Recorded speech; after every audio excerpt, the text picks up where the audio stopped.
54 square kilometers, isolated in the vast, churning waters of the North Atlantic. For decades, this tiny region has captured the human imagination. Unexplained disappearances of ships, planes vanishing from radar, people swallowed by the sea. We've all heard the fables of the Bermuda Triangle, but what truly lies beneath the waters of the West Atlantic? Welcome back to Learning with Pratik. If you're new here, I try to increase neuroplasticity by exploring a new topic every day. I do all the reading and researching so you don't have to. Today, we're moving past the science fiction myths of the Bermuda Triangle.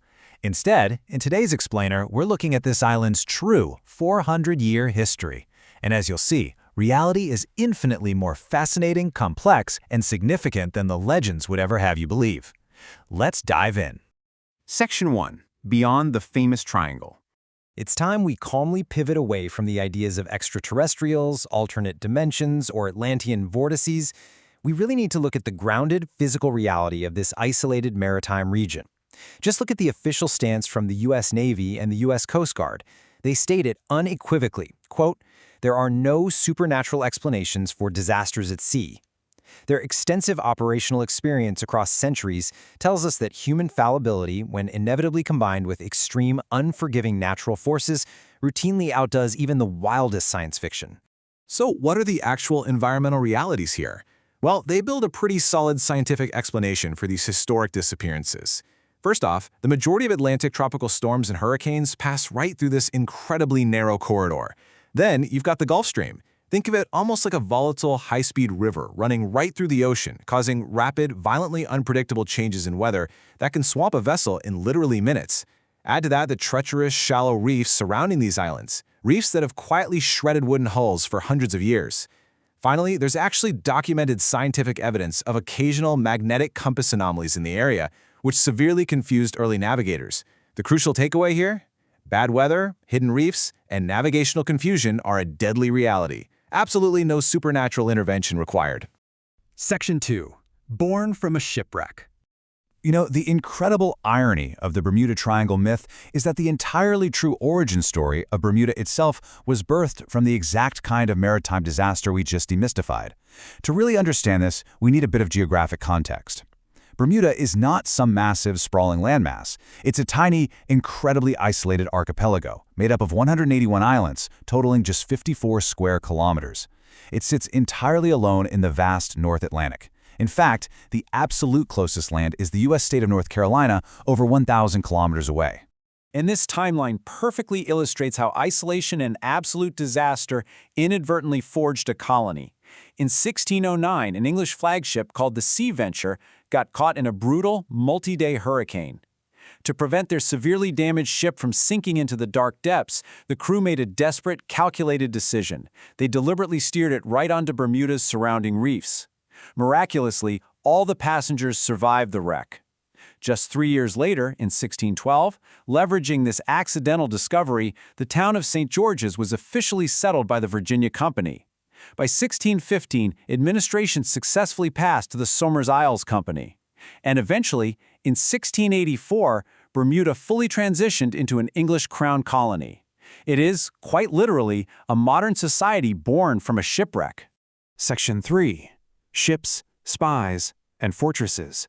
Because of its intense isolation, you might instinctively assume Bermuda was totally disconnected from major world events. But in reality, its unique mid-Atlantic location made it an asset of immense strategic and military importance across centuries of global conflict. It rightfully earned the formidable title, the Gibraltar of the West. For centuries, Bermuda actually served as a heavily fortified imperial fortress.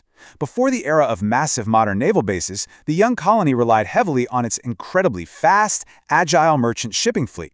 In fact, Bermudians frequently turned to privateering, which is essentially state-sponsored piracy, to vigorously defend their waters and aggressively boost their local economy during times of scarcity. Fast forward to the 20th century, and its role becomes even more astonishing. During World War II, Bermuda quietly became a massive covert intelligence hub. Over 1,200 operatives worked tirelessly for British security coordination right there on the island. They meticulously vetted transatlantic radio traffic and mail arriving via commercial flying boats. Operating in total secrecy, they carefully opened packages and definitively identified Nazi, fascist Italian, and Vichy French spies operating in the Americas, passing this highly critical intelligence directly to the FBI.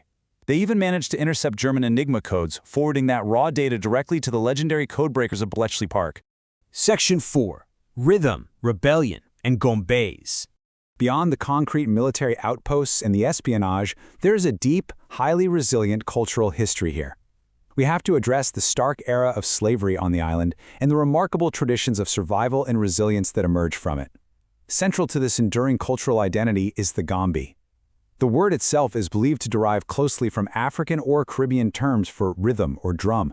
It represents a vibrant, dynamic fusion of West African cultural dances along with deep Native American and Caribbean influences, all beautifully and subversively blended with the rigid, marching tempo of British military music. During the era of slavery in Bermuda, enslaved black people were granted very few days off, typically heavily restricted to only around the Christmas season. When they finally gathered to dance and sing, these elaborate performances became a profoundly covert act of rebellion. The rhythmic songs and dances were used to anonymously critique, mock, or protest their enslavers. To rigorously protect their identities from severe retaliation, the dancers wore elaborate face coverings and masks.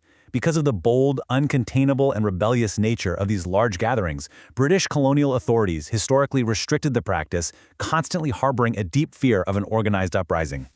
Yet, despite that colonial suppression, the tradition survived. It was meticulously preserved through secret oral teachings passed down across generations. Today, the Gombeys are a celebrated, proudly evolving symbol of Bermudian identity. You'll see vibrant troops taking over the streets on Boxing Day, directly commemorating the exact historical time off granted to enslaved peoples centuries ago. They excitedly traverse traditional neighborhood routes on New Year's Day and take center stage at the massive Bermuda Day Parade in late May. The dancers wear fantastically ornate costumes with beautifully painted masks, tall peacock feathers, mirrors, and bells, moving effortlessly to an infectious drumbeat that explicitly honors their ancestors' unbreakable spirit. Section 5. A modern global powerhouse. So, how exactly did this isolated colony, originally born from a violent shipwreck and heavily shaped by centuries of colonial forces, evolve politically and economically into the 21st century? Well, take a look at the island's official coat of arms. It bears the Latin motto, Quo Fata Ferunt, whither the fates carry us. A massive, defining turning point for modern Bermuda was the Constitution Order of 1968. This pivotal legal framework formally modernized the government and, crucially, enshrined fundamental protections for the rights and freedoms of the individual. It definitively set the stage for a highly stable, self-governing modern society.